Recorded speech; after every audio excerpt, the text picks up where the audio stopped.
Welcome to the One Day at a Time Recovery Podcast, where my guests share their stories of addiction, how they recovered, and the tools and practices they use to stay sober now. Well, Dr. Giles, thank you so much for joining me today. It's my pleasure. Yeah, listen, we have so much to talk about. When your team reached out to me, of course, I want to talk about your book, Outsmart Your Addiction. And I broke my glasses, so forgive me if I squint. Lending me yours, thank you. Learn the powerful system developed by a doctor to conquer his own fentanyl habit. And I gotta tell you, when I didn't read the tagline until recently, and I was like, oh my God, fentanyl. Like, Mhm. you're a triple board certified medical doctor. You are like doing all these amazing things, going to all these conferences, what was it, 25 years of recovery? Is that right? Yeah, Um, that's right. like that is a long time. And I was like, wow, that is so inspiring because I think people with fentanyl addiction sometimes reach these really desperate lows.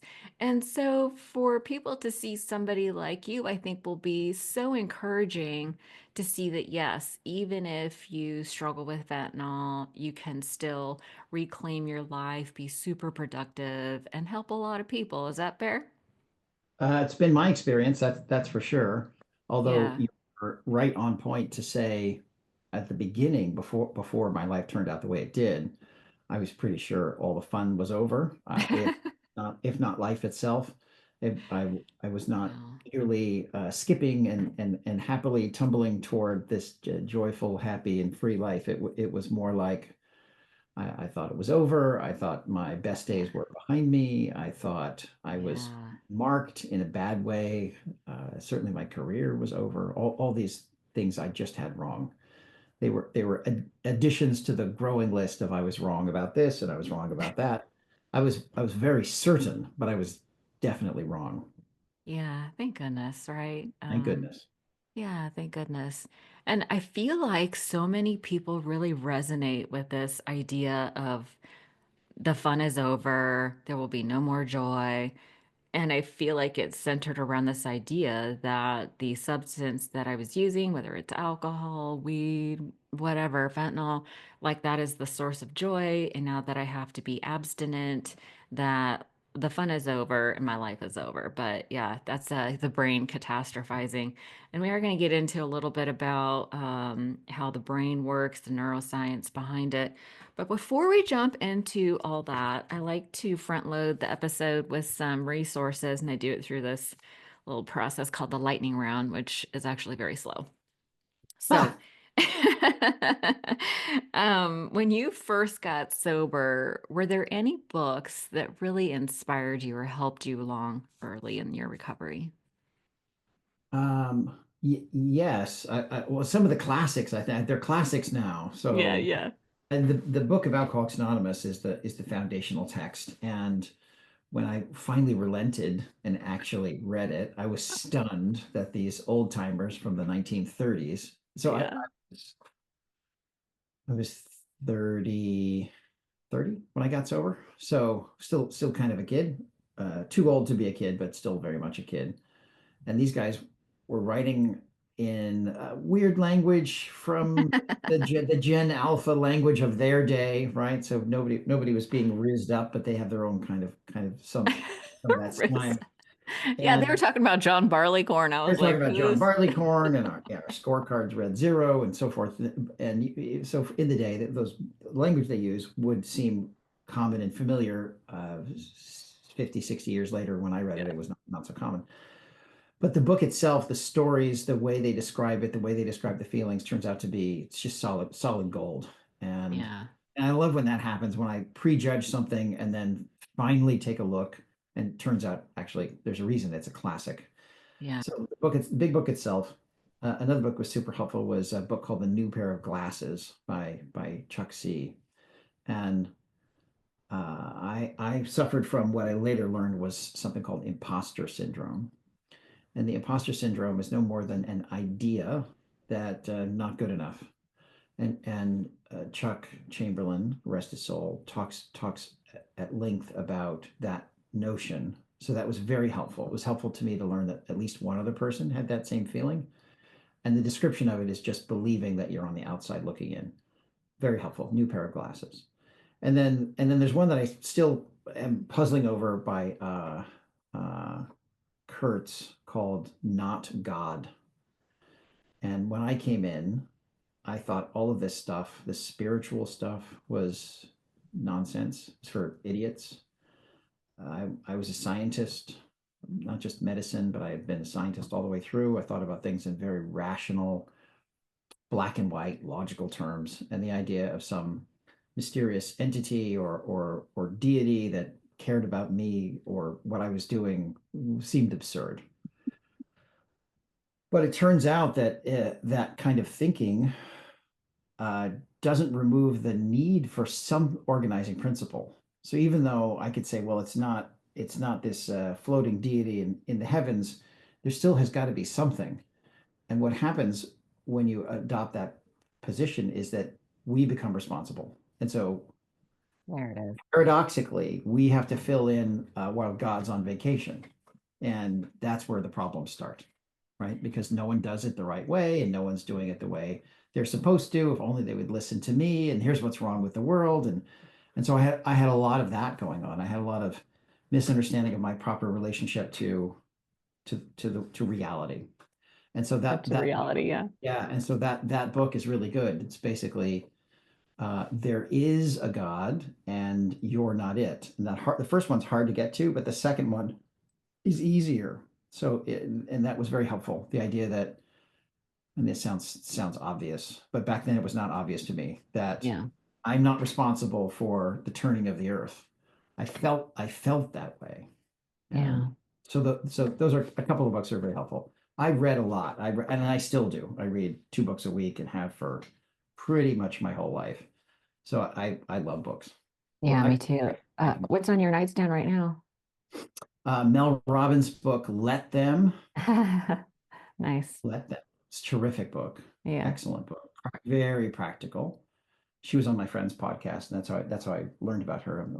Otherwise, didn't know about her. We should talk about Rich Roll. Your Yeah, friend Rich yeah, Roll's podcast. yeah. Yeah, I saw her. That's how I found out about her. And I'm late to the Mel Robbins party, but she's brilliant. She's Yeah. great and practical and down to earth and easy to get to.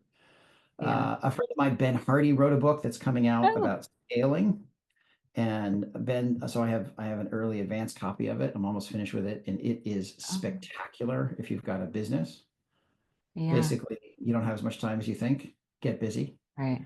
Companies either grow fast or die slow. Those are your two choices.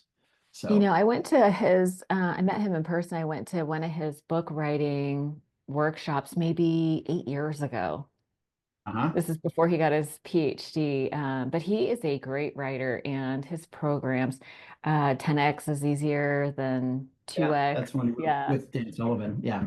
Hmm. Yeah. Willpower doesn't work. Those are great. He's Yeah. a great author. I really Yeah. like his stuff.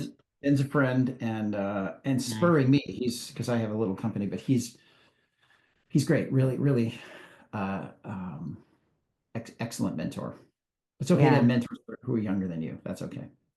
I Uh, know it gets weird, right? Because at some point, I'm not going to ask you how old you are, but I'm 56. And so it's funny to be aware. Ali Abdal is a teacher that I really like that talks about positive productivity. And this guy is like in his 30s. But, but I yeah, don't right. care. Right. I Yeah. mean, we can learn, right? We can learn from From our all, younger friends. yeah, yeah, of course, of course. And then the other book I'm reading is by Eric Larson called The Demon of Unrest. And Eric Oh, Larson writes um, nonfiction, okay. historical books, but they're so good that they feel like fiction. So this book is about the time before the start of the Civil War, the American Civil War. So it's Mm. it's the lead up to all of that and the defense of slavery and the political interactions and so forth up in the North and how these things came to be. And really takes it apart. And Larson's great gift, besides his lucid writing, is everything a character says or does, there is historical evidence for. So you forget that as you're reading because the accounts feel like you're in the room and at the speech, or they feel like you're on the plantation, or you're in the, at Harper's Ferry, and they're so crystal clear, almost like Stephen Pressfield in his historical Uh, writing, that they're absolute joy. All of Eric Larson's books are excellent, and this is the most recent one. And it's the kind it's almost like candy. You want to read it in little bits and just sit and think about. It's impossible to read that book and not think about our current conflicts, uh, yeah, I would imagine. disputes, right? Civil war going on in the Middle East. Yeah, So seriously. Full yeah, so circle. that's what's on my nightstand. How about? Awesome. Those Well, you are asked those me are the really question. good. What's on your nightstand? What's captured your attention? Oh gosh. I am currently reading some fiction because I am a consummate self-help junkie. So I'm always reading a ton of books. And lately I've been reading, so I reread The Molecule of More. Hmm. Michael Long, and I'm sorry, I forget who the doctor is, but Michael Long just came out with a follow-up, Taming the Molecule of More. So it's all about understanding dopamine, how it drives us, how it drives addiction, and sort of how we can leverage it so we can actually take action on the things that matter to us that move us closer towards our goals. So that was a really interesting read. And then Tiffany Jenkins wrote High Achievers. It was a story about sobriety memoir. And so Hmm. she actually just came out with a new one. I don't think it's published yet. I got an advanced reader copy. Love the advanced reader copies, by the way. But it's her Hmm. sort of memoir. So kind of diving deep into that. So a lot of people send me a lot of books because I Like Mary Carr kind of writing. Is that what it's like? Yeah, Yeah, absolutely. Yeah, yeah. yeah, Liar's yeah, Club. Hmm. yeah. So those are super fun. If you I wonder if you have like a go-to mantra, or maybe there's like a theme of your sobriety cliches that you hold in mind. What speaks to you? Yeah, it's the Serenity Prayer. Mm, Cliche and hackneyed and shop worn as it is, this Serenity Prayer is like a Swiss Army knife of yeah, tools. It's more than one tool. When I was just so for the listeners who are working on one day at a time, but sometimes that's even too big of a bite. Sometimes it's yeah, see if I can stay sober till lunch, or see if I can stay sober until the bus comes. Sometimes yeah, smaller bites. One day is too big. When I was in that stage, I remember saying the Serenity Prayer as a mantra. I just kept saying it over and mm, over and over. And you could probably say anything over and over, but in that case, it just filled up my mind. I was just saying it again, just saying it one more time, and another time.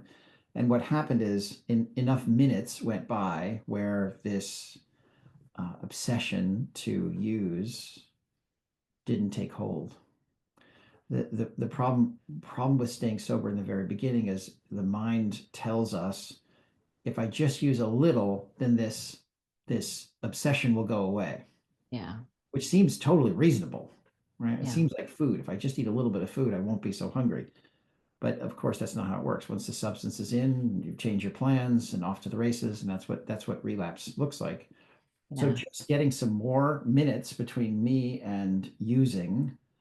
Uh, not only did I not use, not only did I stay sober back in those early days, first few months of sobriety, but also I started to believe, hey, this might work next time. Now I have this tool. So mhm, Serenity Prayer, just saying almost like Hail Marys or a mantra over and over again, very helpful.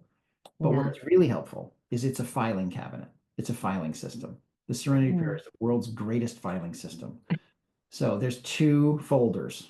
There's things I can do something about and things I can't do anything about. Mine, not mine. Mine and not mine. And we of course get the things in the wrong folder all the time, thinking we can change people, thinking we can change the past, thinking we can change Oh yeah. reality. Of course, none of that goes in the things I can do something about. My attitude and my behavior are the only two things in the uh, courage to change the things I can.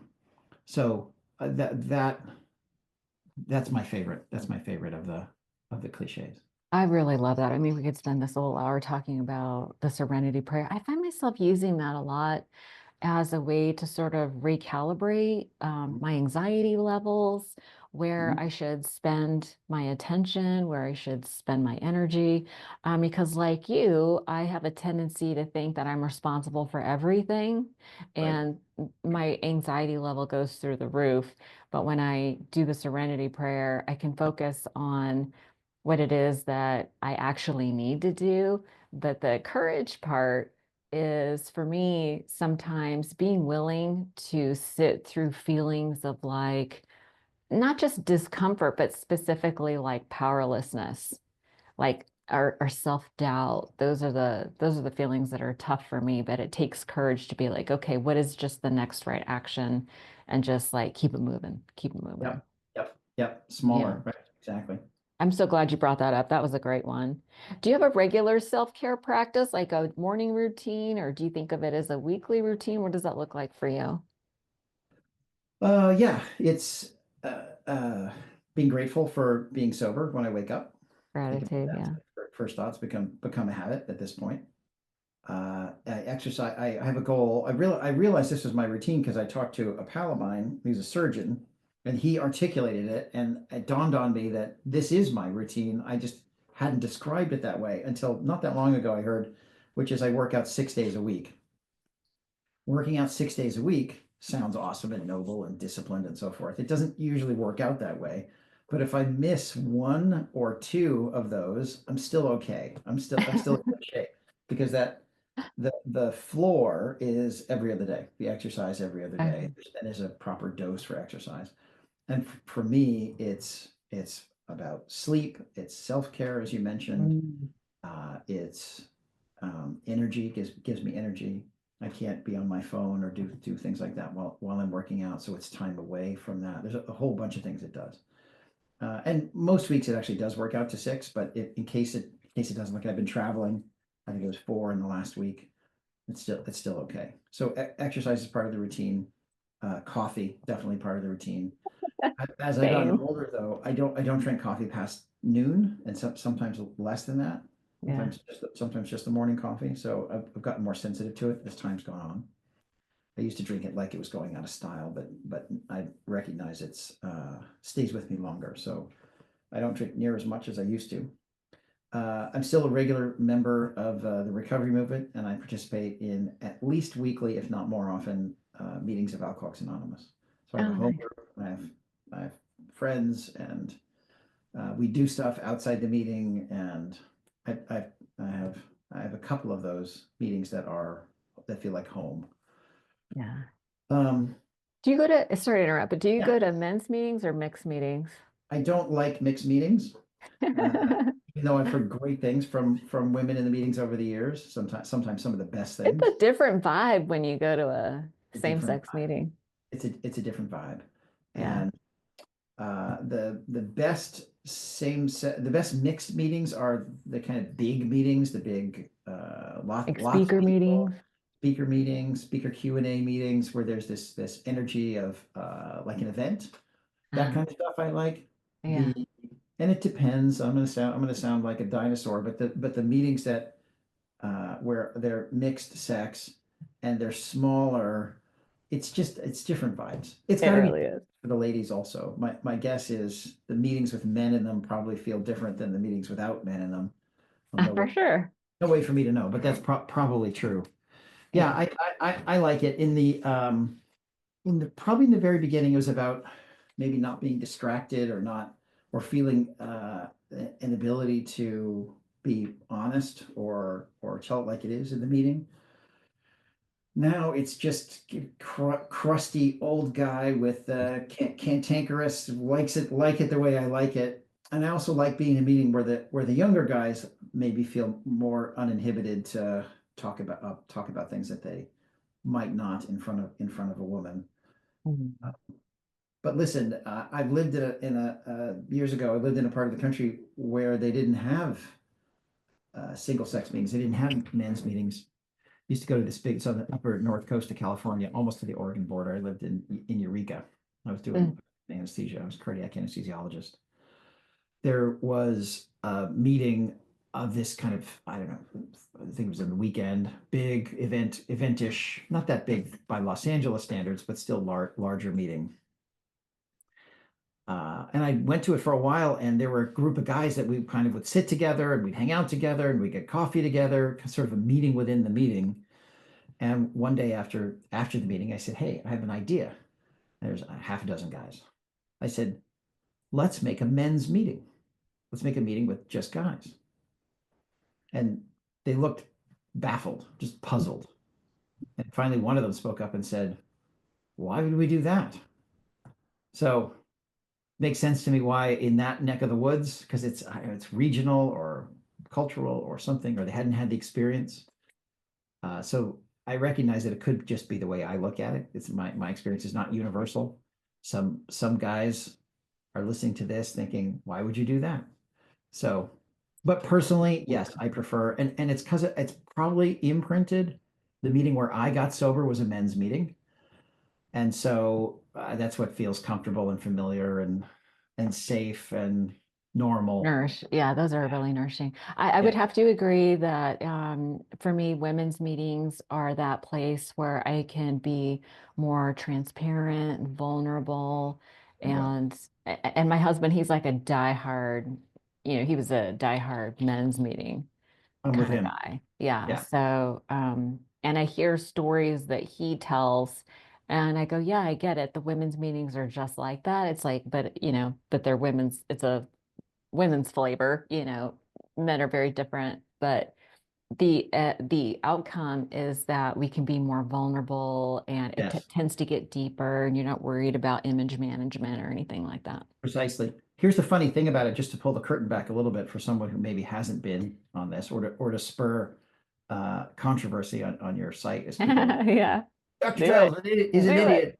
Yeah, but my experience in men's meetings is we don't talk about women. I mean, hardly ever. So you would think, Yeah. oh, this is the time we can complain about our wives or talk about our girlfriends, or Yeah. mostly it's not that. Mostly Yeah.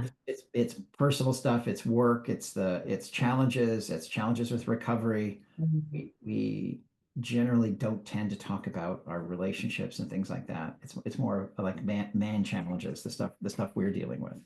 Yeah. So, Oh, that's good to hear. Yeah.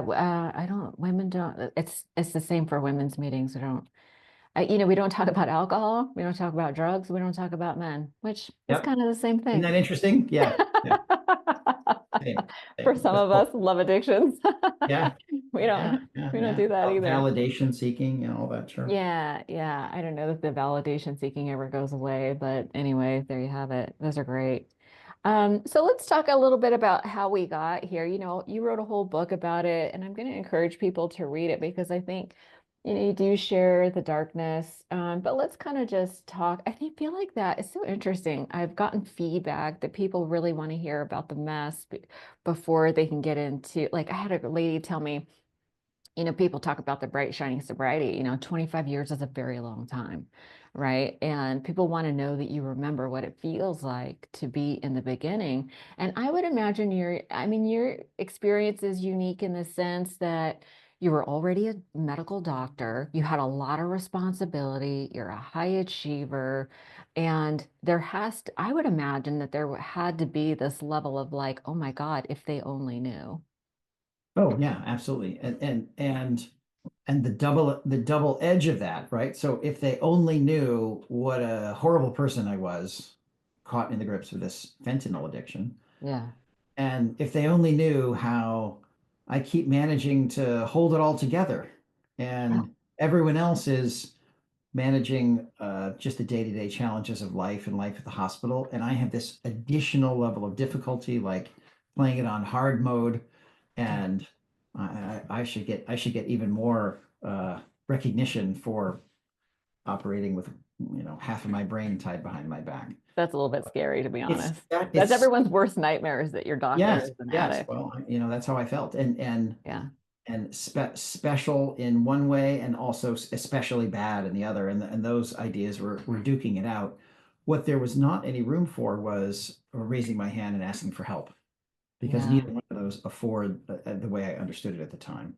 Yeah. Neither one of those affords me the opportunity to say, hey, you know, Marlena, you know how when you promise yourself you're not going to get high and then you make it through the whole day sweating and in withdrawal, but then at the end of the day you do anyway?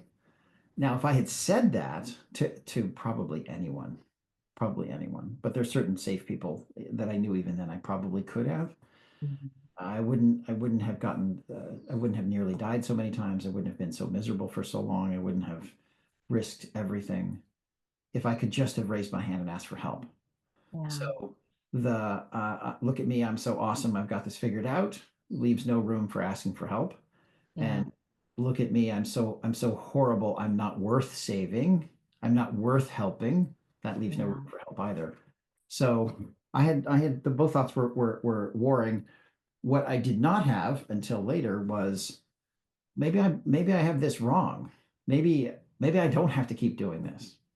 Mhm. Eventually I came to understand that what's wrong with me is I thought there was something wrong with me. There isn't actually anything wrong. I just believe, Mhm. but I believe there was. I definitely believe there was. Where did that belief come from? I think everyone has that belief at a certain extent. I think Mhm. everyone has stage fright or self-doubt or um, does not live to his or her apex potential. I think that's pretty universal. Yeah. The part that's pathologic, I believe, is the belief that I can fix it. So it's Mhm. it's a, it's an erroneous assumption that I don't belong or I don't fit or there's something wrong. That's fine. That's original sin, or that's right. We all fall short. Everyone has feet of clay. Mhm. Where the pathology comes in, or where the illness comes in, is thinking, okay, I know how to fix this. If I just achieve enough, if I'm just successful enough, if I am validated enough, if I enough people tell me I'm great, if I save lives, that was my thing. If I make enough money, if I have a beautiful woman on my arm, if I all those things that externally I thought would tell the world I'm okay. Mhm. I better go get those things so that I can be okay. Of course, anyone who's got that stuff and achieved those external measures of success knows that doesn't do it. Right. It doesn't fix the outside, doesn't fix the inside. Right. So I had the idea from way back, and so I had this very interesting conversation with my son yesterday. He's 23. He's an economist, and he's fledging in his career. He's got his first job as an economist. And we were talking about the influence that your childhood has on your life. Yeah. So his childhood, both my kids, he and his younger sister, our kids, my wife and I, our kids, they had a totally different upbringing than she and I did. Completely different upbringing. Mhm. Uh, and, you know, stable family, sober parents. This is for on both sides, my wife's side and my side. This is what some of the differences. Stable marriage, where she and I love each other, and you can tell as kids around the house. No one uses drugs or drinks in our family, which is very different from each of our families growing up. Stability, the kids grew up in the same house, lived their whole childhood growing up in that. All the things that wouldn't be in the adverse childhood experience thing. Mhm. As far as we know, they didn't have any of those, so they had a different life than us. Now, the conversation we're having is, does that make a difference? I mean, of course it makes a difference. Of course it makes a Yeah. difference not to be sexually abused growing up. Of course it makes a difference not to be financially insecure growing up or have an alcoholic parent growing up. All those things certainly make a difference in one's self-concept. But for a long time, I took care of some of the nation's most successful people, wealthiest people, most accomplished people. That was my career for 15 years, making treatment programs for them because they were too successful to go to rehab. Rehab was unsafe for them. They would be sidelined uh, Mhm. and co-opted and deals pitched and things like that while they're in treatment. So Some that people really need to be anonymous in their recovery. some people need to be anonymous. Yeah, they're on the front page of this, or they're CEOs of that, and they lose their mandate. Right. So we created this niche thing. It's gotten more popular. Yeah. But a lot of those people, super accomplished, totally miserable, drug addicts and alcoholics also. So Yeah. it can't just be your background. And many of them had great families, but some of them had terrible families, although they Yeah. had education. So the summary of the conversation was, I think the background is less important than the story you tell yourself. That's the most important thing is the story you tell yourself. So you can say, I had a terrible childhood, and so I'm doomed. My parents didn't love me the way they should have, and so that's why I'm like this. Mm. Or you can say, my parents weren't capable of firing on all cylinders, but that's not my problem or my responsibility, Yeah. right? You can set yourself free from that. So I didn't know any of this at the time. But, I sound wise now, maybe, or like I'm not just completely lost. But back then, I didn't know any of it. I thought if I achieved enough, then I would be okay. And here I was. So how I got to this is I was on the precipice of achieving it. I was in my senior year of anesthesia residency. I was about to launch my own career. And so you got to start to feel that this is going to happen. It was just around the corner. And I could tell that it wasn't going to fix it. So that's after How could you tell? because it wasn't getting better along the way as I essentially was almost practicing independently in the hospital for a bunch of reasons. But Was it how you felt about yourself, level of anxiety, feeling of like not fulfilled? the stakes were going up. The responsibility was about to be all mine, not just as a student Mm. or not as a trainee in residency. Probably, I mean, just to look at the obvious, probably being wrapped up with substance use did not make me feel very good about myself. So that's probably a factor. Probably. Probably a When did you factor. actually start using? Remember, Homer Simpson said beer is both the cause of and the solution to all of life's problems. Homer So Simpson, very wise. it could be that the drug use was affecting my perception of what the role drug use played in my life. So Uh, right, it always does. So that's a piece of it. I don't know, but I I the closer I got, and this turns out to be a common thread in people with imposter syndrome.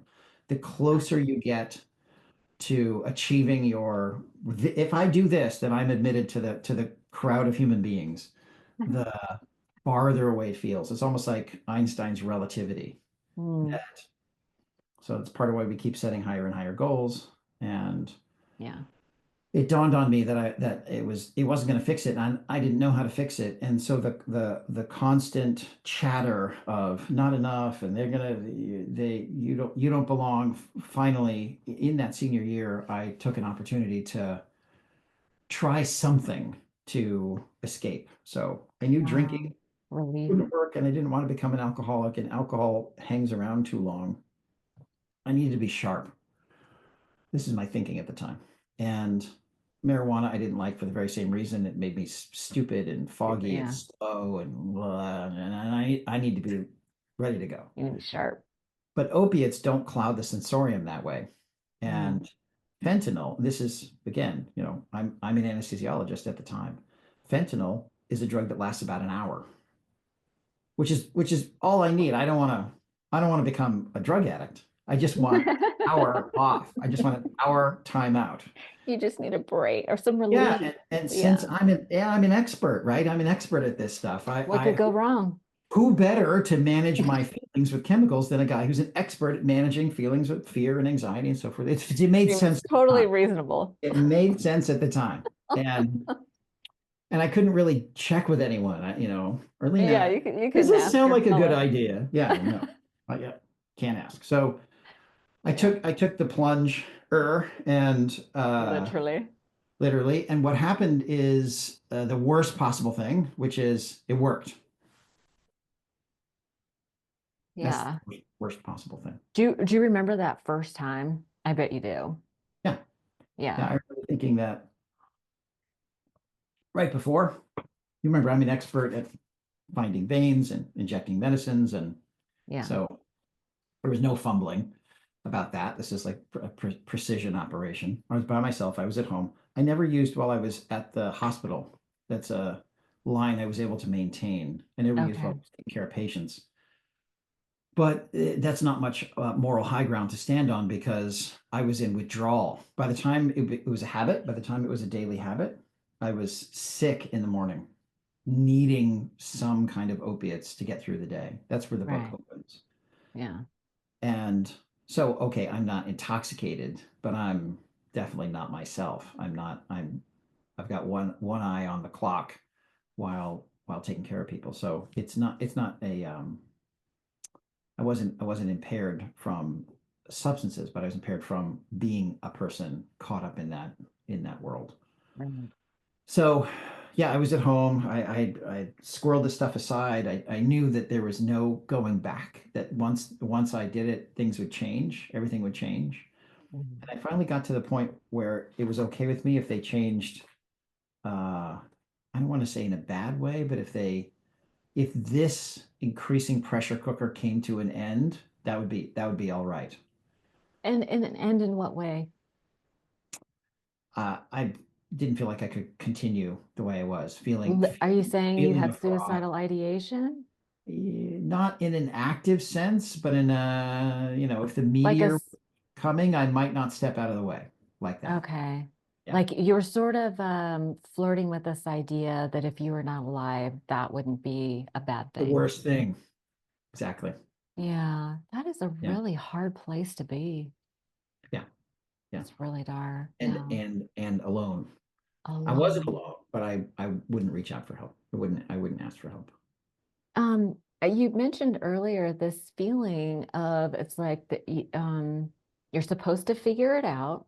You Hmm. kind of have all the answers, but you Hmm. can't sort of break out of like, in 12 step they call it the bondage of self. Right. Like that's a what happened that you were able to break out of that and actually ask for help? Well, I had an opportunity thrust upon me, then an on ramp or off ramp rather, appeal appeared. So the story was I had broken my promise to myself again. So for the Okay. tail end of this, every day I said, okay, just all I have to do, because fentanyl's short acting, the withdrawal is relatively short acting. It's a couple of days of peak misery, 2, 3 days maybe.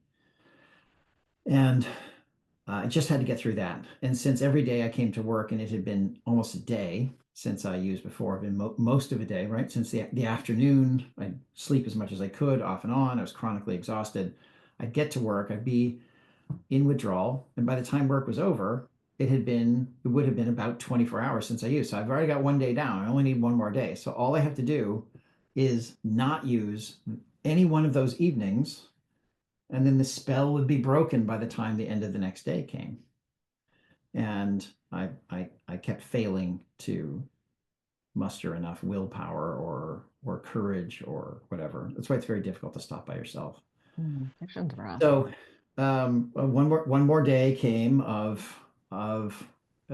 breaking my promise to myself, and I at that point using did not I didn't get any lift or feel good. I just felt less bad. Less sick, yeah. Couldn't get up to even normal, but I was well below normal.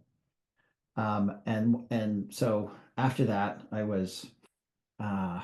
was not far from where I lived, pulled over at the side of the road, thinking about all this stuff, trying to muster up enough willpower to get in through the rest of the day. And I get a page from a number I don't recognize. And for the young people out there, we used to have these things before smartphones, which were pagers, and you could call a number and then you get a beep and you punch in numbers, and the numbers that you punch in would get sent through the air to this little box, this little 2-inch box that we clip to our belts on our scrubs on our hips, and then it would buzz or beep, and you look at it, and it could hold up to I think 9 or 10 digits. And so the digits the code that we use to send them to each other is the number that you wanted the callback to come to, and then 4 more digits, which were your own pager number. So Arlene, if I were paging you, I would page you to 5 dash 8597. And so you know that's a hospital exchange, 8597. So you're going to do 734 8597. And then the four digits after it would be 7734, which would be, let's say, that was my pager number. And if we were working together, you would know, oh, okay, Jason's paging me or Dr. Giles is paging me. But those four digits on this page, I didn't recognize. They weren't any of the people that I work with all the time. They weren't my fellow residents, and it wasn't anyone who was because you get to know who you're working with. And we had these little cards with our ID, and then behind it there was this another laminated card that had all the department numbers. Mm. I looked through all the residents and I couldn't find this number. So then I looked through the faculty card, all the professors, and I found the numbers, and it was the chairman. So the department Ooh. chairman was paging me. And in case you didn't know, that doesn't happen very often at all, where the absolute boss of the entire department pages one of the residents who's near the very bottom of that pyramid. So I get a page from the department chair. I have a phone, some brick, and I call the number, and it's Dr. Moore, the chairman, and he answers. And he says, "Oh, I'm glad you answered." And I said, "What's going on?" He said, "A large amount of fentanyl is missing from the hospital pharmacy." Now, it's over, right? It's over. He said, Uh-oh. he said, "No one is accusing you of taking it. If it's all back in the pharmacy by 6 o'clock tonight, this call never happened."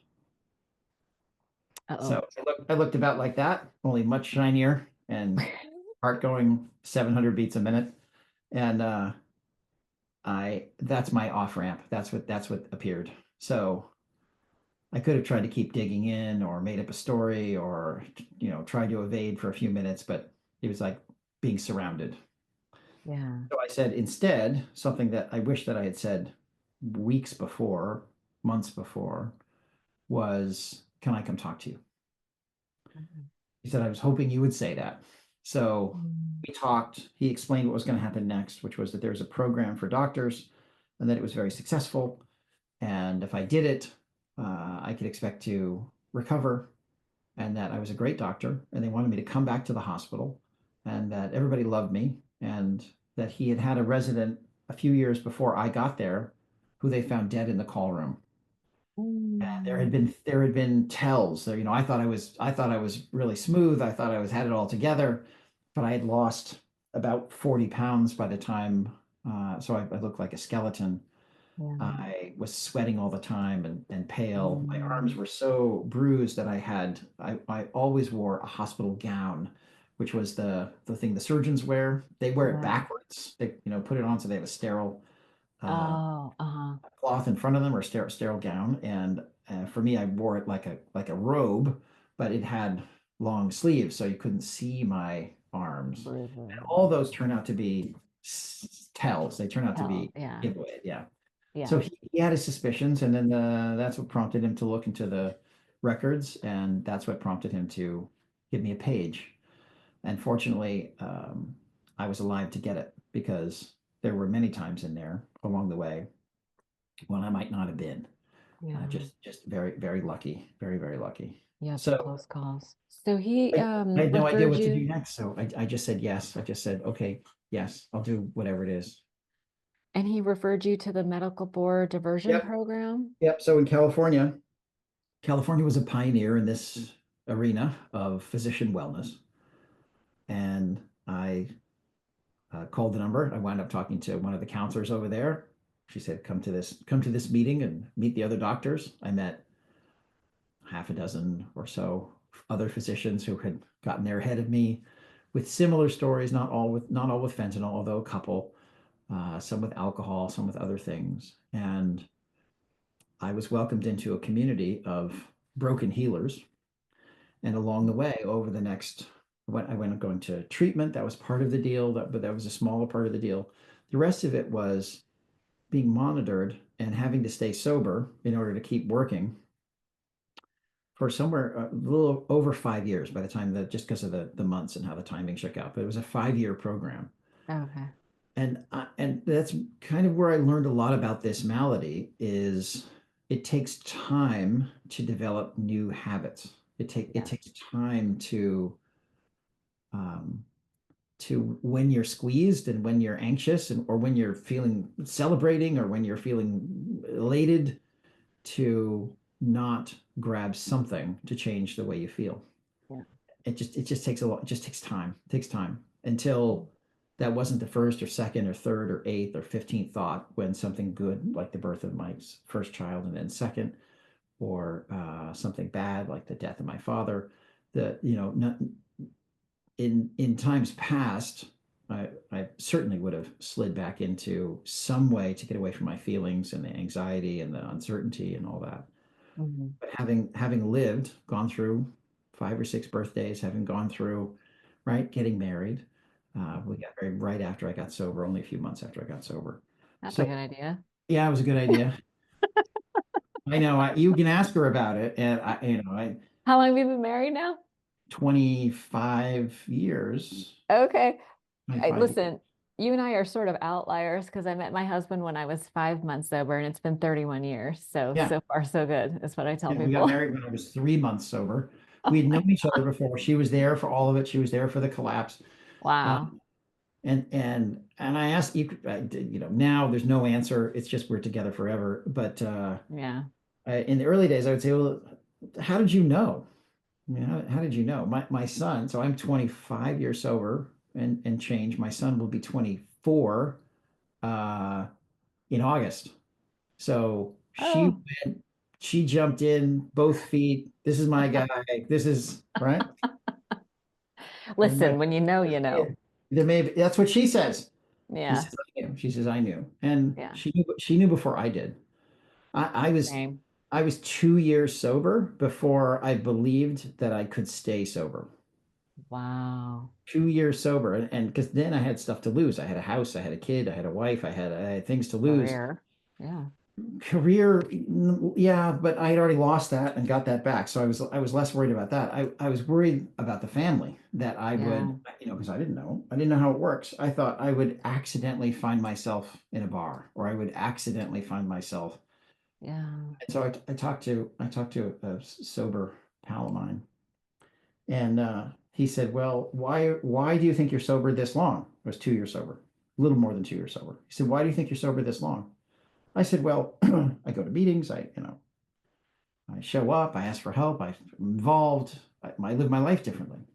Mhm. He said, "Do you think if you keep doing that, you'll keep being sober?" I said, "Well, yeah." Stands to reason. And it was over. So I can actually control the future by what I do today, by my routine. It's the Yeah. same set of circumstances. I was just looking at it the other way. Right. So I quit Yeah. quit worrying I about love the wisdom of the long timers who can, there's that saying that you can't read the label from inside the jar. Sometimes we're just so in it. And it just takes somebody to go, hey, it. Yeah, yeah, that's what happened to me. But again, the theme is that I spoke about it. The theme is that I didn't try to take only my own counsel.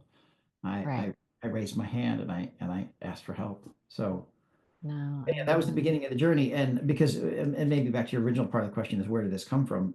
In my house growing up, if you said anything like that, asked for help, were vulnerable, told the truth, uh, it was used against you somehow. Somehow Mhm. it would come out later. Um, so I didn't grow up with the truth as anything but a liability, and later realized that uh, I was just mistaken about that also. Yeah, it's like a limiting belief. A limiting belief is either missing information or incorrect information. And I Yep. feel like a lot of us are raised with these limiting beliefs that were either given to us or we kind of came to our own conclusions. Mhm. And, along the lines of a problem can't be solved with the mind that created it, we do need outside influence. I'm curious, I really relate to this idea of, leaning on science and being analytical and wanting to figure things out. In chapter 19 of your book, you talk about your own spiritual awakening. Can you tell me a little bit about that? Um, yeah. Is that the scene in step two, the step two scene where I had to concede that I was insane? That that's where, yeah, that's where things change for me because okay, well, I was like most people with step one, which is uh, powerless over alcohol or powerless over fentanyl. Okay, that's very easy to see. I can't Yeah. control this. That was Mm. easy to stipulate too. Yeah. I elided right over the second half, right after the dash, which is that our lives had become unmanageable. And I read that at the time, like most do, which is, yeah, if I'm using, my life's unmanageable. But Duh. that's not what it says. It doesn't say that. It's independent of the effects of alcohol on your life and plans. Hmm. One's life is unmanageable, and for all the reasons that we've discussed and many more. So we had this assignment, step two. Basically, if you're checking into rehab, you've probably already copped to step one. But step two was um, came to believe that a power greater than ourselves could restore us to sanity. I got to the power greater than ourselves, which is me and someone else. That was okay. It's me plus someone else. That's all. That's all it means. Me and one other person is greater, I a love power that. greater than just me. That's a Didn't great way to simplify it. It didn't have to be oogly boogly. Me and you. Me and you is a power greater Yeah, than me, or a power greater than exactly. you, right? It's pretty Yeah. easy.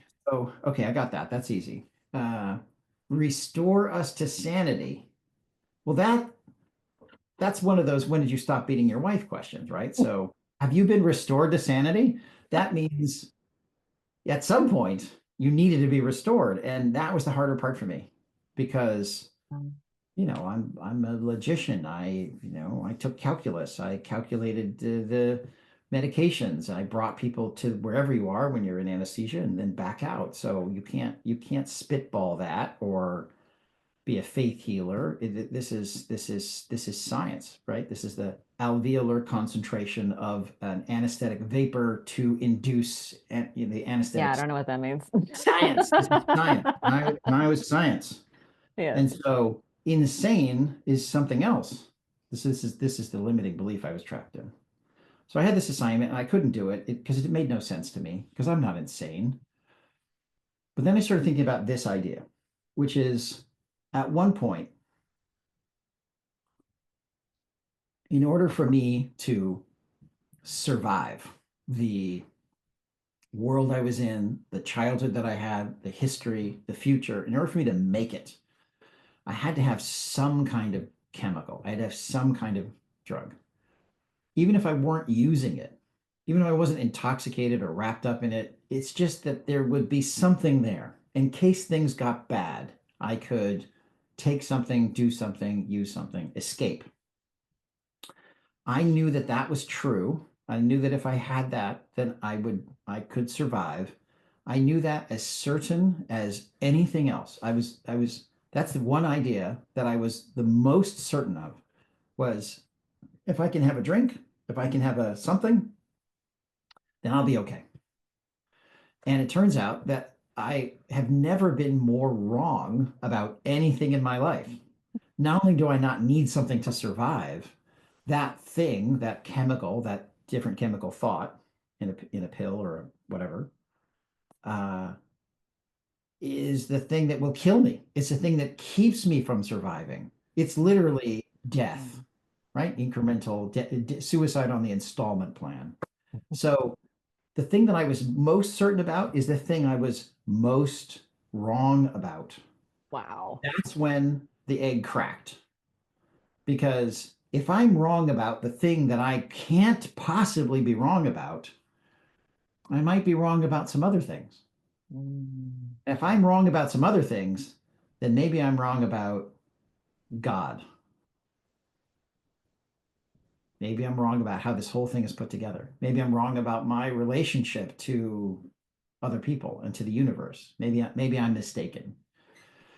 And so the spiritual awakening for me was going through that process of doubt. C.S. Lewis talks about doubt, and that's how he Mm.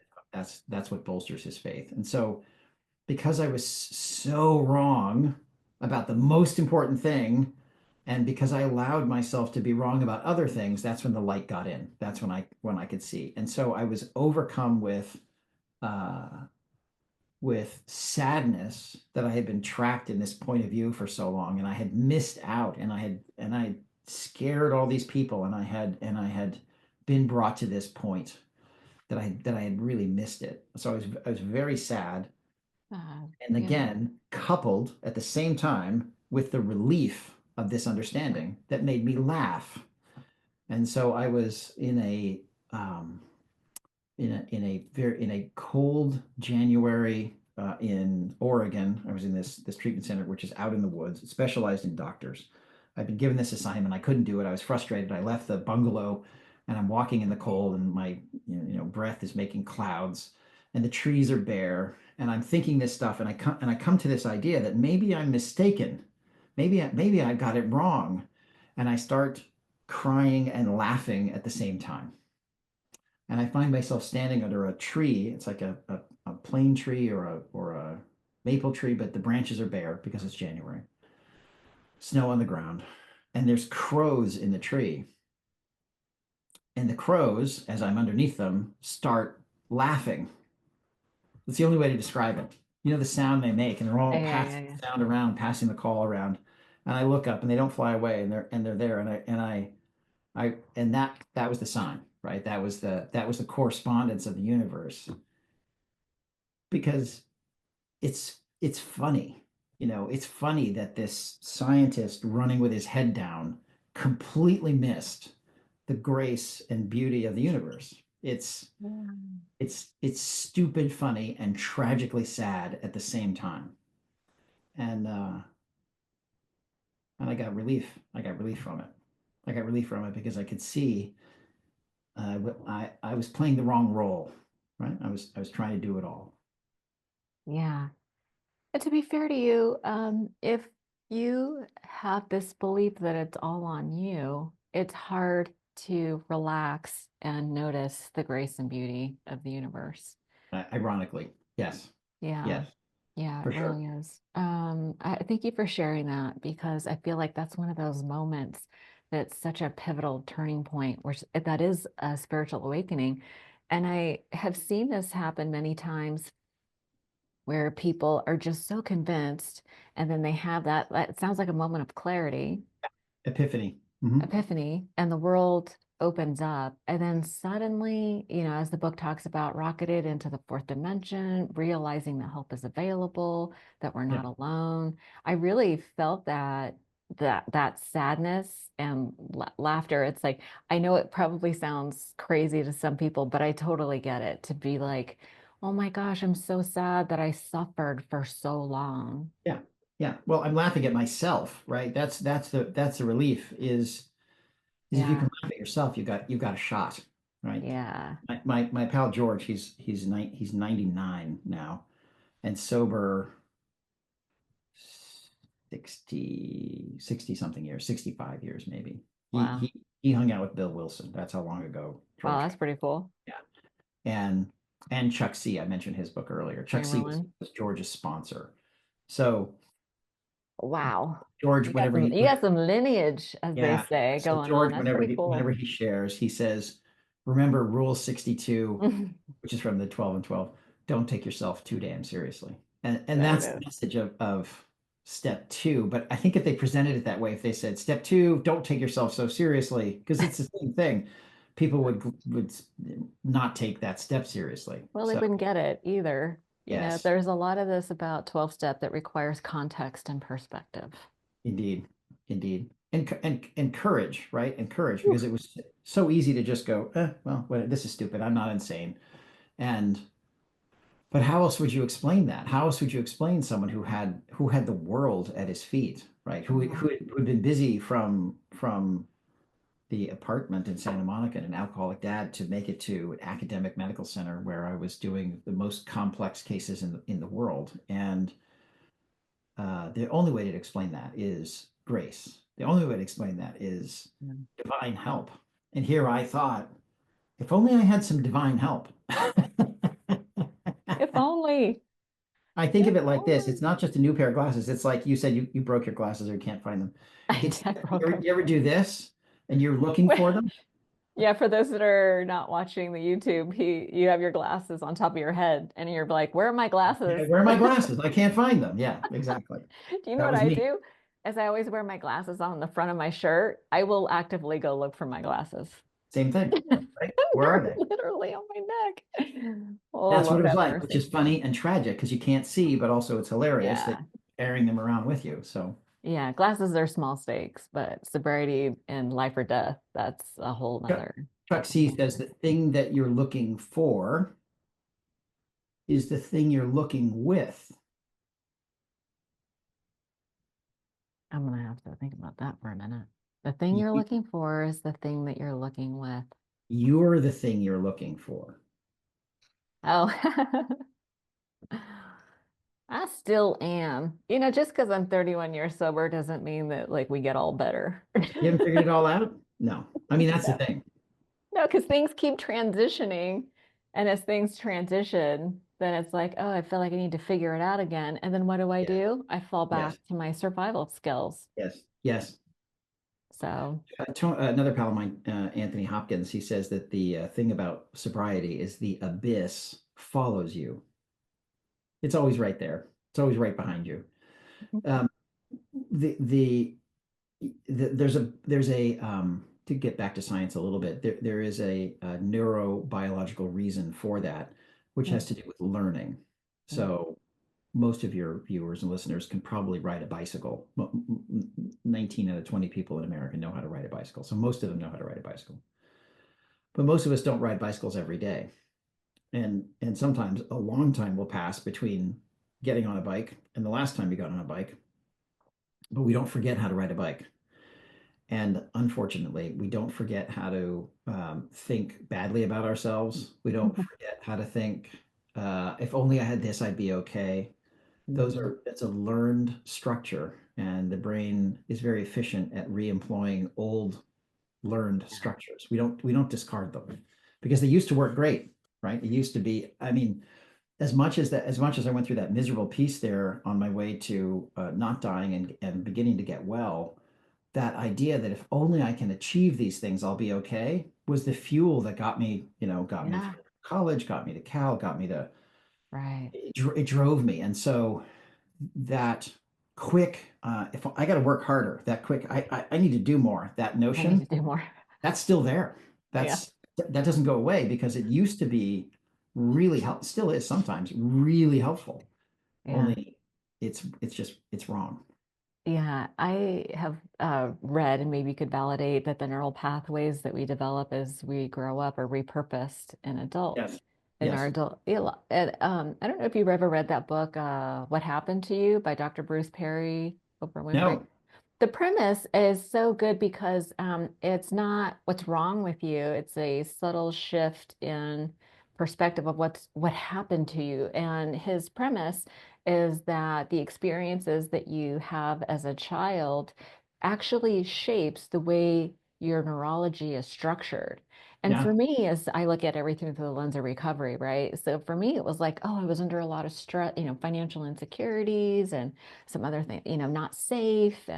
And so as an adult, my primary, neural pathways under stress is how do I get safe? And it's all on me to fix it. Like no help is coming. It's Sounds up to familiar. Yeah. Yeah. right. 5 minutes Yeah. out. No one's coming. Exactly. Yikes. I got to figure it out. That seems to be the bane of my existence. But that's not a slogan in the rooms of recovery for a reason. Yes. Yes, exactly. Oh Yeah. my True. goodness.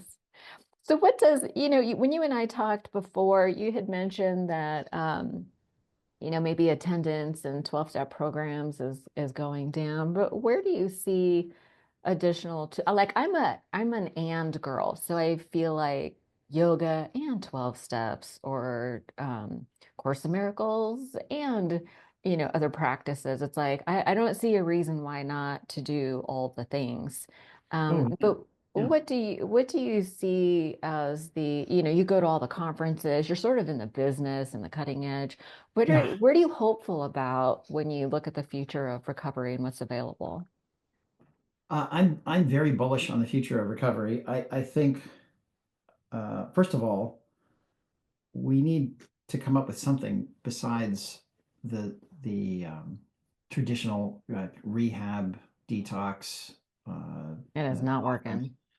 Well, it has a crummy success rate on average. It's gotten better since I started doing this. It's probably up to maybe up to 1 in 3, maybe as good as 1 in 3. Probably not. Probably 1 in 5, which is better than 1 in 10 when I started.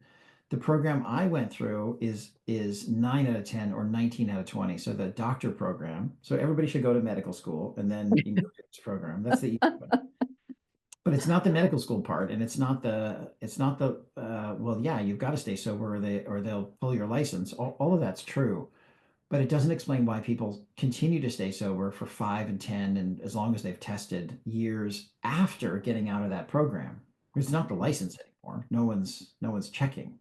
So the program of spend 5 years living life sober and then go do whatever you want to afterwards, that turns out to be enormously successful just because it takes time. It takes time to get well. Yeah. About 94% of people in America, maybe we don't know the data all over the world, it's different country to country, but in the US, 94% of people who meet federal criteria for substance use disorder, so continued use despite adverse consequences, all the rest of the definitions, those people, 94%, don't go to treatment at all.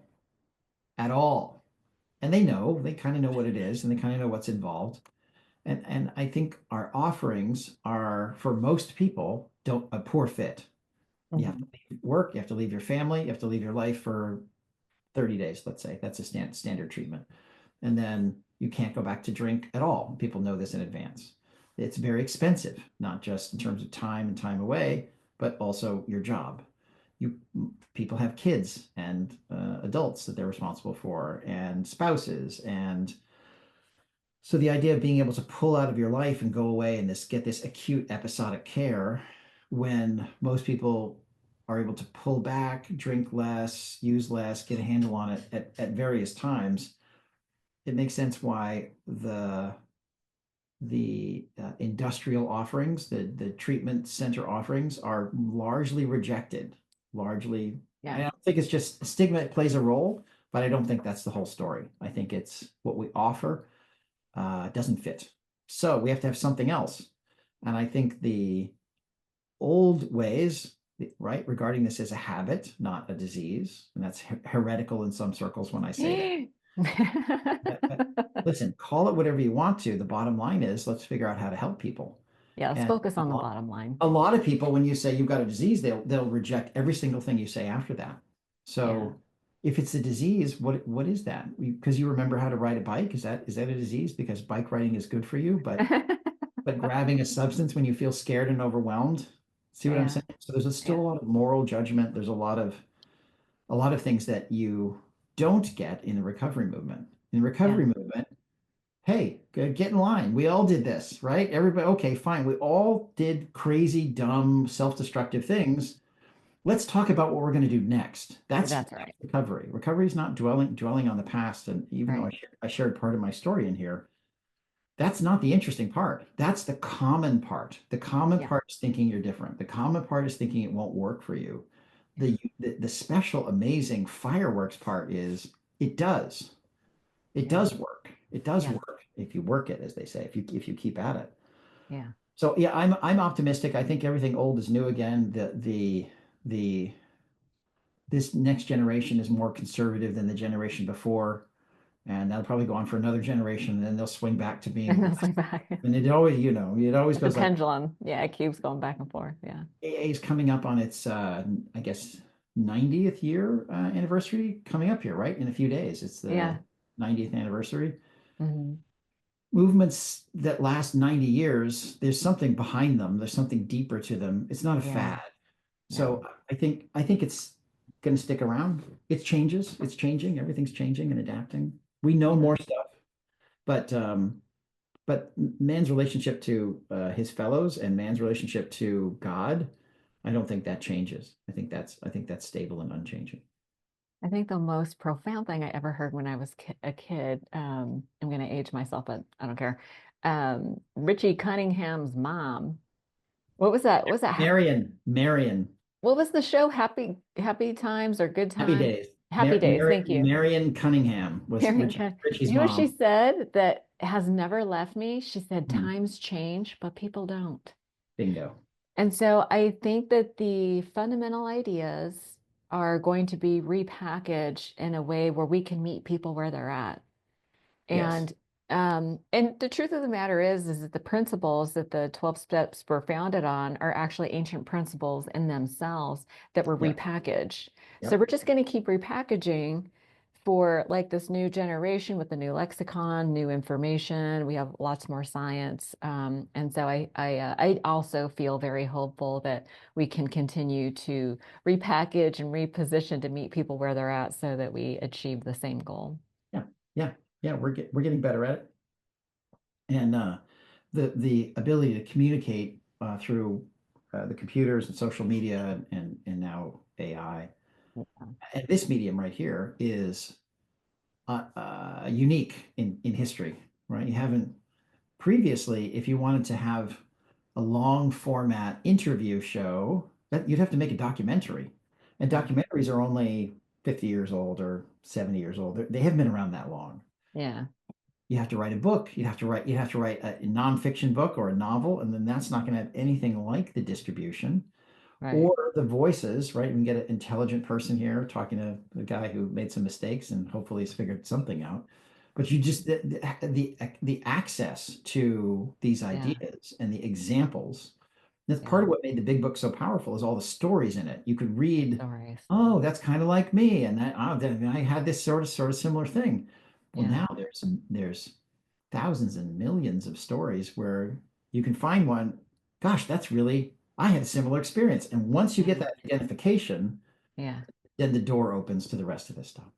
Yeah. Hope is hearing other people's experiences. I Yes, love that. I love yes. that. Very nice. Well said. Well, listen, I appreciate your time today. I know you're a busy guy and you have a lot going on. I'm going to leave links to your book and other ways that people can get a hold of you. If someone wants to reach out, where can they find you? Substack is probably the best place to reach me. I'm Okay, fascinated by that and trying to explain some of these ideas that have been kicking around in my head for a long time. And there's a community there, and reach out. We can nice. debate the issues and so forth. That's a Hash great it out. That's how we hash it come to out. our own, Yeah, yeah, we come that's to our right. own understanding. So Yep. I'll leave a link to your book and your Substack in the show Thank you. note.